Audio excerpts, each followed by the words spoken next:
Hi friends, मेरा नाम है सरबजीत और आप देखना शुरू कर चुके हैं एसकेआर लर्निंग पॉइंट। आज की इस वीडियो में हम सीखेंगे कि एक्सेल का क्या यूज़ है। एक्सेल माइक्रोसॉफ्ट की तरफ से आने वाला एक टूल है जो ऑफिस सूट के बंडल के साथ आता है। इसके अंदर और भी काफ़ी सारे सॉफ्टवेयर होते हैं। एक्सेल एक स्प्रेडशीट सॉफ्टवेयर है। इंडस्ट्री में और भी स्प्रेडशीट सॉफ्टवेयर हैं जैसे कि गूगल शीट। एक्सेल उनसे अलग कैसे है? ये एक बहुत ही पावरफुल टूल है। इसके अंदर हम काफ़ी सारी कैलकुलेशन कर सकते हैं, डेटा को कंपाइल कर सकते हैं, रिपोर्ट्स तैयार कर सकते हैं, डैशबोर्ड तैयार कर सकते हैं। अभी मैं बताऊंगा, कुछ मैंने डमी तैयार कर रखा है। पिछले 35 साल से ज़्यादा हो गया ये इंडस्ट्री पे राज कर रहा है। इंडस्ट्री में जो नॉर्म्स होते हैं, यानी जो काम करने का स्टाइल होता है, जो रिपोर्ट्स का, वो एक्सेल काफ़ी अच्छे तरीके से फुलफिल करता है। इसी वजह से ये इंडस्ट्री में काफ़ी सालों से यूज़ हो रहा है। इसके अंदर हम क्या-क्या काम कर सकते हैं? जैसे कि मैंने यहाँ पे कुछ डमी रिपोर्ट्स तैयार कर रखी हैं, जैसे कि बजट की रिपोर्ट। अब यहाँ पे आप बजट तैयार कर सकते हैं। मंथली बजट हो गया आपके घर का, ऑफिस का, प्रॉफिट एंड लॉस स्टेटमेंट तैयार कर सकते हैं। जैसे कि अगर आप कोई काम कर रहे हैं, बिजनेस कर रहे हैं, तो उसका प्रॉफिट एंड लॉस निकाल सकते हैं। उसकी कॉस्टिंग क्या है, उसका रेवेन्यू क्या है, कितना प्रॉफिट हो रहा है, कितना लॉस हो रहा है। इसके अलावा हम उसको चार्ट फॉर्म में देख भी सकते हैं कि जैसे कि आपको रिप्रेजेंटेशन के लिए व्यू चाहिए, तो उसको हम चार्ट के थ्रू देख सकते हैं। और भी काफ़ी सारे चार्ट हैं, आगे आने वाली वीडियोस में हम ये सब सीखेंगे।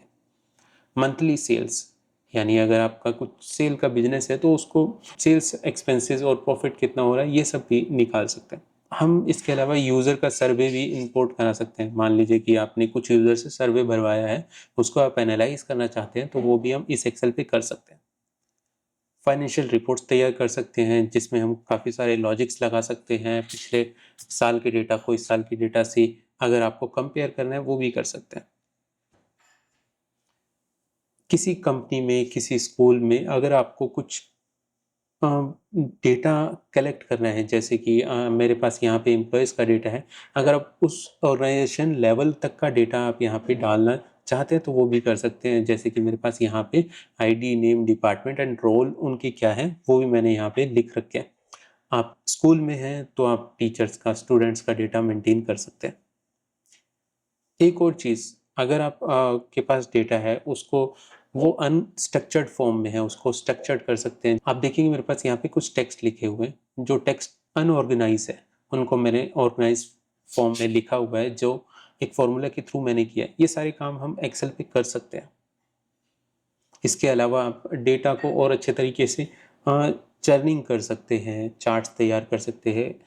अगर आपका डेटा किसी और प्लेटफॉर्म पे है, जैसे कि मान लीजिए कि आपका जो डेटा है वो माइक्रोसॉफ्ट एसक्यूएल पे है, आपका डेटा वेब पर है, पीडीएफ में है, आपका टेक्स्ट फाइल में है, तो वो सारा डेटा हम इंपोर्ट करा के उसके थ्रू भी रिपोर्ट्स तैयार कर सकते हैं। इसके अलावा अगर आप किसी टास्क को ऑटोमेट करते हैं, विद इन अ क्लिक आप उसको प्रोसेस करना चाहते हैं तो वो भी कर सकते हैं, जो कि मैक्रोस की हेल्प से किया जाता है। इसके अलावा एक्सेल में और भी टूल्स आ गए, जैसे कि यहाँ पे ऑटोमेशन का अलग से ऑफिस स्क्रिप्ट आ गया है। पावर क्वेरी के थ्रू भी ऑटोमेट कर सकते हैं। अभी आपको ये सारी चीज़ें समझने की ज़रूरत नहीं है, धीरे धीरे हम आगे आने वाली वीडियोज़ में ये सारी चीज़ें सीख लेंगे। तो ये सारे काम हम एक्सेल पे कर सकते हैं। किसी भी चीज़ का बर्डन लेने की ज़रूरत नहीं है। आगे आने वाली वीडियोज़ में हम ये सारी चीज़ें सीख लेंगे। Thank you so much.